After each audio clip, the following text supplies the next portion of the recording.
Hello,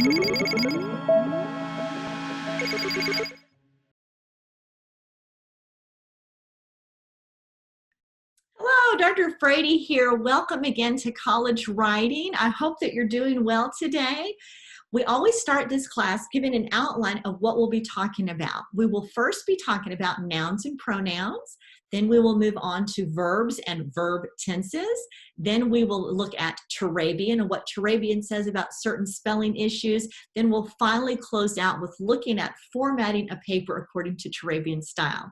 We're going to start out first by looking at nouns and pronouns.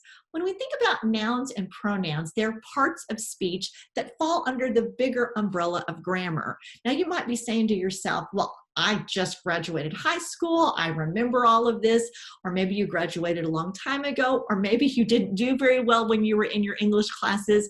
We're just going to take some time to review nouns and pronouns today. Please pay attention because I hope this is really going to help you. When we think about a noun really describes the who or the what in a sentence. I have some really long earrings in this picture, and one of these says what, the other one says who. A noun helps us to understand the who or the what that we're talking about in our sentence. A noun is a word, as I said, describing the who or the what. I don't know if any of you might have dogs, but you'll probably enjoy this example if you do. A couch is a noun that describes an $800 dog bed. Sometimes you guys that have dogs, your dogs take over your couch as their bed. In this sentence, the word couch is the who or the what. A noun can name a person, a noun can name a place, a noun can name a thing. A person, a pastor, that word is a noun. Teacher, that word is a noun. A place, church, the word church is a noun. The word school, also a noun. A noun can name a thing. A Bible, that's the name of a noun. A commentary, also the name of a noun. A noun is a very important part of a sentence. I have here a picture of a foundation. A noun is really one of the basic elements that has to be in the foundation of your sentence. If you write a sentence that does not have a noun in it, it's not a real sentence. Just like those fingernails in that picture are fake fingernails. If you put together some words and you try to pretend it's a sentence and it doesn't have a noun, it's just as fake as those fake fingernails. We want to make sure that our writing has all the parts it needs. Here's an example of some words that a student has put together, but it's not really a sentence. Look at the yellow words. Having gone to church that morning. They've got a period at the end, they've got a capital letter in H, but that sentence is missing something really important, the who or the what. It's missing something. It's missing its noun. Who went to church? What went to church? Having gone to church that morning is fake. It's not a real sentence. Here's a real sentence. Having gone to church that morning, Carol decided to go back to church that night. Carol is the noun. Carol is the who or the what that the sentence is about. Here's Carol, a real person. So Carol is the noun in that sentence. Please make sure when you're writing sentences that you actually have a noun in all of the sentences that you write. When we think about nouns, you can find nouns in other parts of really long sentences that are really complex. Nouns are everywhere in sentences. Make sure you've got at least one noun in your sentence telling us who you're talking about or what you're talking about. Let's do a quick review. A noun helps us understand the who or the what the sentence is about. A noun can be the name of a person, a place, or a thing. A noun is an important part of a sentence. A noun is normally who or what the sentence is actually talking about. And you can have other nouns in your sentence rather than the main noun that you're working with. Here's some noun examples. Dr. Francis prayed. All the nouns are in yellow. Maria ministered to Naomi. Louisiana is home to many SUM students. That plain black leather bag in the case is a priceless antique. See the yellow nouns? The Dead Sea Scrolls were found in caves. All those yellow words are nouns. A proper noun is special. It names a particular person, place, or thing. A proper noun, because it names a particular place, person, or thing, gets a capital letter at the very first letter. The first letter of a proper noun, always capitalized. From the examples listed above, Dr. Francis, Maria, see the capital letters? Naomi, Louisiana, Dead Sea Scrolls, all proper nouns, all getting that capital letter to start them with. Common nouns, they do not require capitalization. They're not talking about specific things. Look at these examples of purple common nouns: home, students, case, antiques, caves, lowercase because they're common nouns. They're not talking about something specific. Let's talk about the difference between a singular noun and a plural noun. A singular noun names one person, one place, or one thing, or one idea. A plural noun is naming more than one person, more than one place, more than one idea. For most singular nouns to become a plural noun, you simply put an S at the end. A singular noun becomes a plural noun by adding an S. That Bible is big. That's a single Bible. When I add an S, those Bibles are small. See how I've made it plural? Let's talk for a moment about pronouns. Pronouns can be used to replace nouns in a sentence when it's appropriate and when it makes sense. A pronoun behaves or acts like a noun in a sentence. That's why I put these actors in this picture on the stage. A pronoun can act like a noun. It's important, don't just insert pronouns all over randomly into a sentence. Like the man in this picture, he's just thrown all sorts of things behind him. Make sure that your pronouns make sense. Sometimes writers make a mistake when they refer to a noun with a pronoun in their sentence without first letting us know what the noun is and what the pronoun the noun is replacing. This can make it very confusing for the reader because it's not clear what you're talking about or who you're talking about. Here's an awful example. Listen as I read. He promised her he would never be late for her church service again, even though she was the one who had forgotten to tell him about the time change after he told her what the other man said she said. Oh my goodness, I don't even know what this sentence is about. Look at all these pronouns. This sentence is so confusing. I've inserted so many pronouns. I don't know how many people are in this sentence. There's one he, there's a her, then another he, then another her, then another she, then a him, then a him, then a her, then a she. Don't do that. If you're going to use a pronoun to replace a noun, make sure the reader knows what you're talking about. Now, we're going to have the opportunity to listen to some SUM students talk about their writing. They'll be sharing their screens. We'll be talking back and forth about some things that they've learned about writing. I want you to pay attention. It is really important whether you feel like you're a really strong writer or whether you feel like, oh my goodness, I'm not even sure what I'm doing in college. These videos of these students can really, really help you. Some of the students are really honest and transparent when they say, hey, when I first started writing, it was really difficult. Some of them, all of them have really grown in their writing. So I just really want to encourage you, whether you think, hey, I'm a superb writer, I'm going to make an A on every paper I write, or you're a not so good writer and you're really worried about it, pay attention to the student videos that are coming up next. I think that you're really going to enjoy them, but more than that, I think they'll really help you become the writer that God has called you to be. I hope that you enjoy them.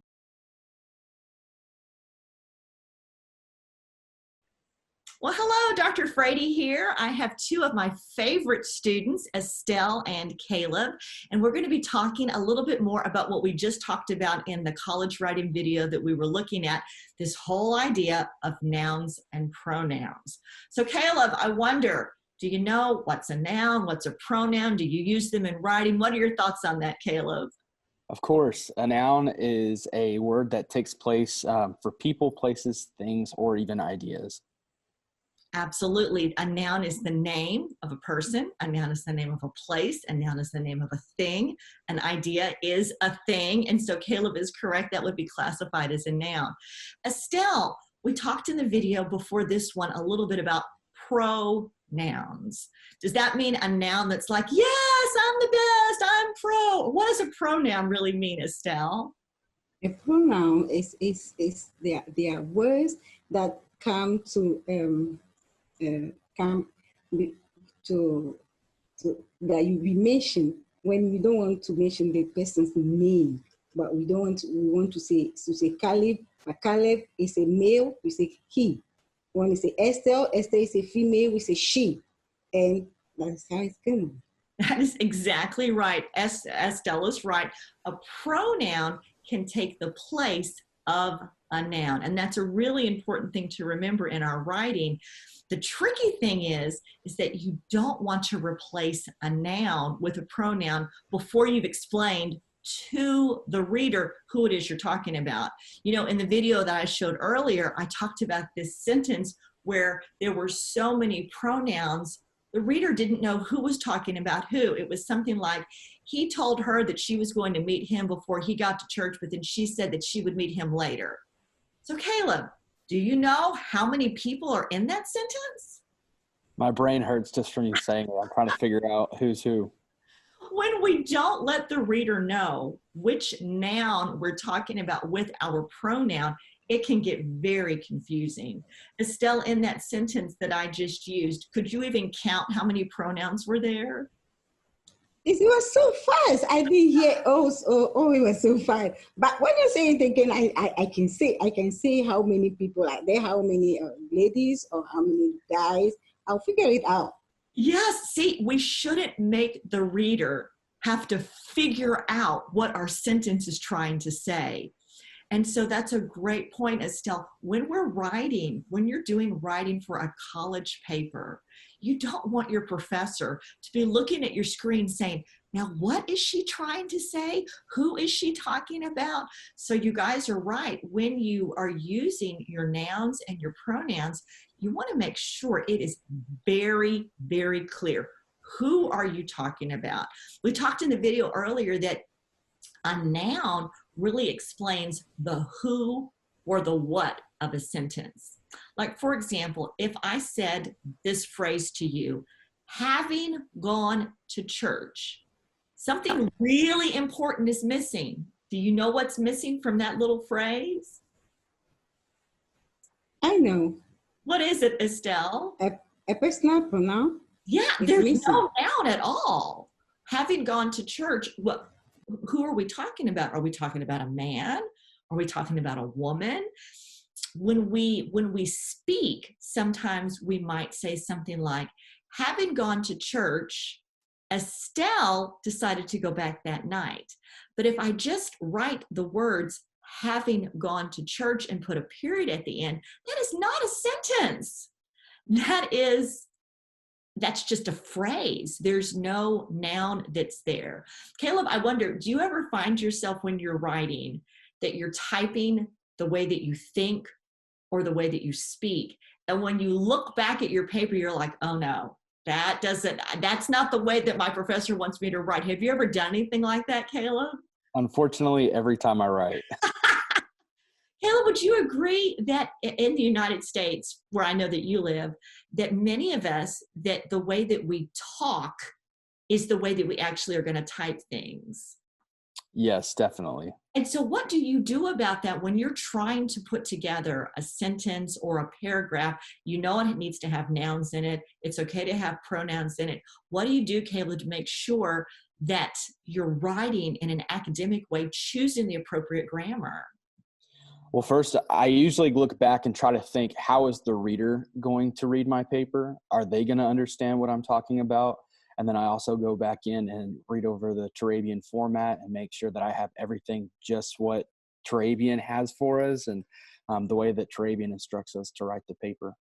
You know, I just need to be honest here. I did not tell Caleb that he had to mention Turabian, but I'm so glad that he did. At SUM, I want you to know we love the Bible. we love the Word of God. We read it, we study it, we use it in worship services. But at SUM, we use another book. It is not a spiritual book. It's put together by a lady named Kate Turabian many years ago. It's the manual of writing that we use at SUM. It's a pretty thick book. We've also put together a smaller version of that called the SUM Turabian Writing Guide. And in the SUM Turabian Writing Guide, which is normally on the home page of Canvas, also available in our library. Caleb is right. There's a lot of information there that can help you. Estelle, you live outside of the United States. Tell us about the country that you live in, and when you're writing, do you ever find yourself writing the way that you speak?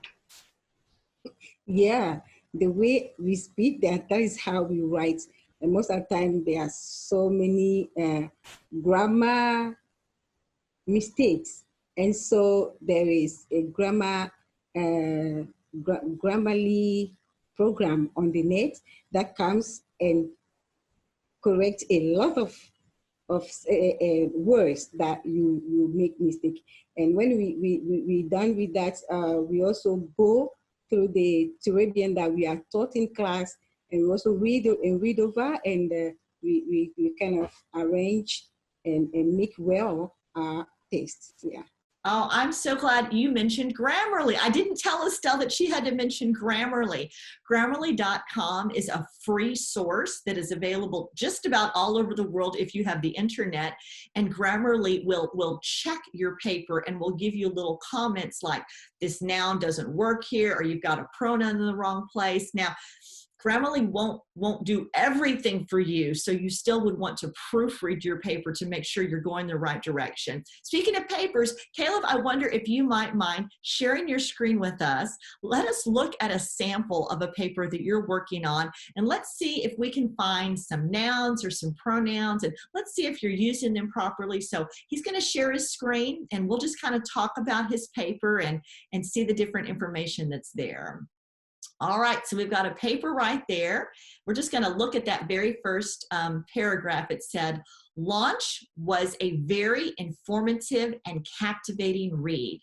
The authors did a phenomenal job of being both educational and practical." So when I very first look at that, I'm thinking that Launch is a book. Is that correct, Caleb? Yes, ma'am. Estelle, if I do this, what secret symbol do you think that this means that he should have done with that book title?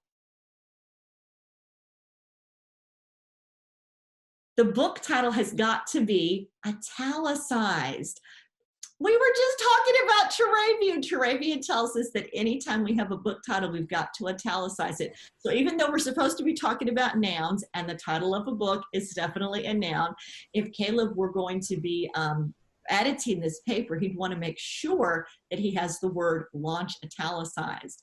If he doesn't have the word launch italicized, Estelle, do you know what the word launch means if he doesn't let you know that it's a book? No. No, she would be like, oh, a launch. She might think that that was a verb, like a rocket was launching. So I appreciate you sharing that with us, Caleb. So make sure you go back and make sure that you italicize that book title. So he says that it was a very informative and captivating read. The authors did a phenomenal job. So when we see the word authors, we've got a plural noun. And Caleb, how did you let us know that there was more than one author? What letter did you use? S. Yes, he simply added an S to that. You guys have done a great job. You can stop sharing your screen. I really appreciate this. I think that this is really going to help students really think about their nouns, their pronouns, and even their Turabian. I want you students to pay attention to the next video. We've got some people that are in ministry going to continue this conversation. So I hope that you learned something. Please pay attention and enjoy.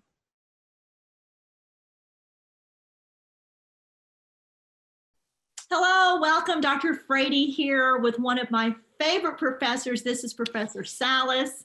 Say hello. Hello, everybody. So glad that you guys are pushing forward with us as we continue on in college writing. So we've been talking in this module about nouns, and we've been talking about pronouns, or we're even going to look a little bit in this video about verbs because they're so important.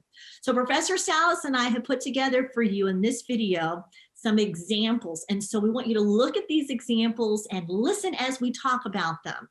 Sometimes we've noticed that students at SUM sometimes write a sentence fragment. That's not okay with us. That's not okay with you, is it? That's not okay. It's not okay.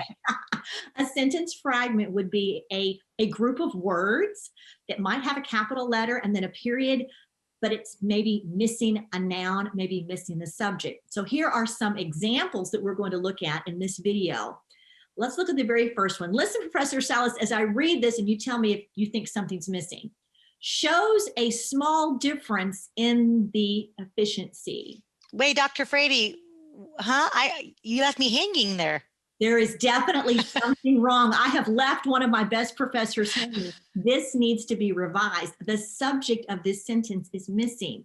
Listen as Professor Salas reads the revision and note the words in red that she reads. The evaluation shows a small difference in the efficiency. See, we've put in the subject. When we have the subject of the sentence, that string of words makes sense. Let's look at the next one together. Picked up the Bible and left. What do you think about that, Professor Salas? What? Who? She's asking, what happened?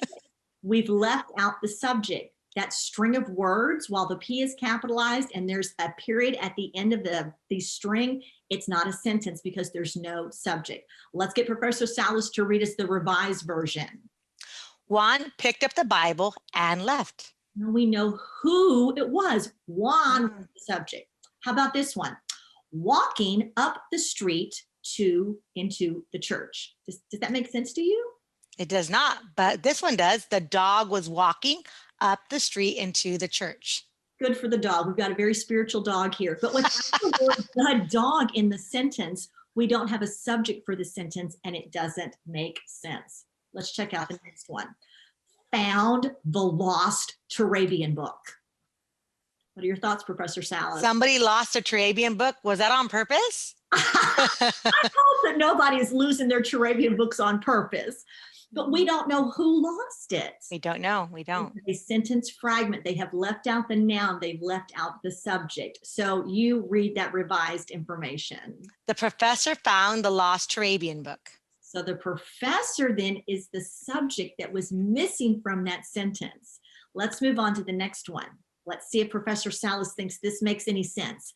Asked many questions, but gave no suggestions. What are your thoughts on that? You know, at first glance, it looks like it could be okay, but then you have to ask yourself, who asked the questions and who failed to give suggestions? So even though you might want to look at that and say, well, it looks somewhat complete and it seems a bit long, it's still missing the subject.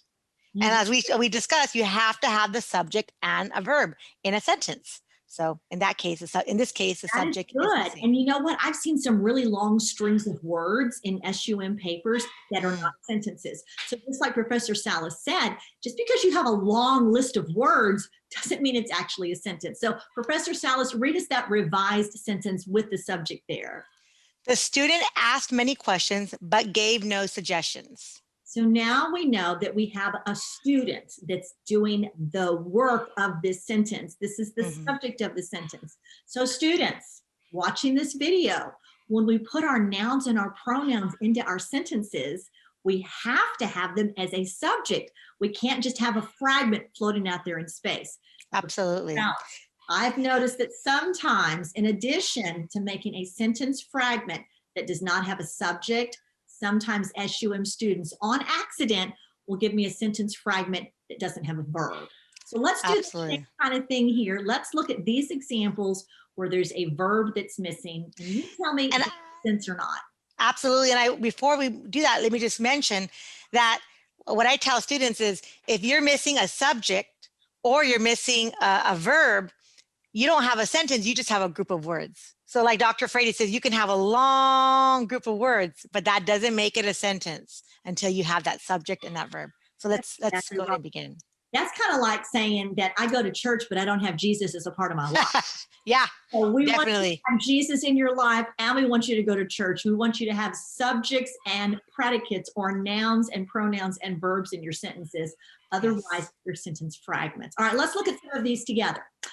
A time of wonder and miracles at the worship service.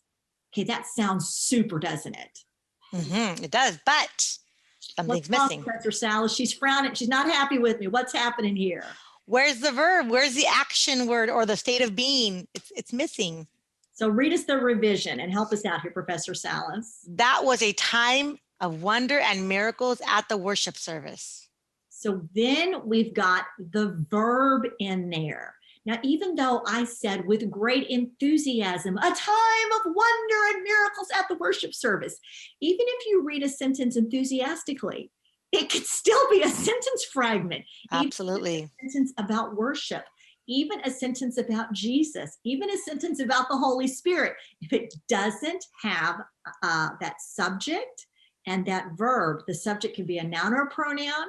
You need your predicate or your verb. Some kind of action has got to take place. Please don't just write a string of words. Mm-hmm. When you're putting that together, make sure it's a solid sentence. All right, let's look at the next one. Yes. Bibles and songbooks scattered around the Sunday school room. We're missing the verb again. So instead it should say Bibles and songs were scattered around the Sunday school room. This is a really messed up church. There's Bibles laying all over the floor. There's songbooks laying all over the floor. We're going to have to pray for the folks at this church. Plus, they're giving us sentence fragments. Students, we're kind of joking on this, but it's really important when you're putting sentences together. Make sure you've got the who or the what, and then having them do some kind of action. All right, we're going to have the next one. I'll read this one together. The chosen leader for our district. And the revision would be the chosen leader for our district was a great evangelist. So there's our action word there, our verb. Have that action in there. And I'm so glad that many of the leaders of many of the districts that our churches are a part of do have wonderful evangelists. You know, SUM is founded on the idea of evangelistic urgency. So even though students are taking college writing and they're like, man, I wish I could take the youth evangelism course, or I wish I could take the Romans course. Professor Salas, wouldn't you agree with me that if they can do well in college writing and they can master some of these things, it's really going to help them do well in their other SUM classes? Absolutely. And I'll even go further. Some students might think, what does this have to do with my ministry? I just want to be a pastor. I just want to be an evangelist. Why do I have to take college writing? But I tell students, even evangelists, even pastors have to know how to write. So this is very important. Very true. All right, we're going to do a couple more and then we'll end up. The answer to our prayers. And the revision would be, this missionary is the answer to our prayers. When I say the words, the answer to our prayers, even though it has a capital letter and a period, it is not a real sentence. It is a sentence fragment. All right, how about this one? Her Bible and smiling. Instead, we should write, Maria was showing her Bible and smiling. So we've got to have sentences that have got that subject and that they've got that predicate or those verbs there. Professor Salas, it's been so much fun making this video with you today. Is there anything you would like to say to the students as we're closing out today? I'll just say this, because I've been looking at papers the last few days and I see some wonderful content, but I see a lot of sentence fragments.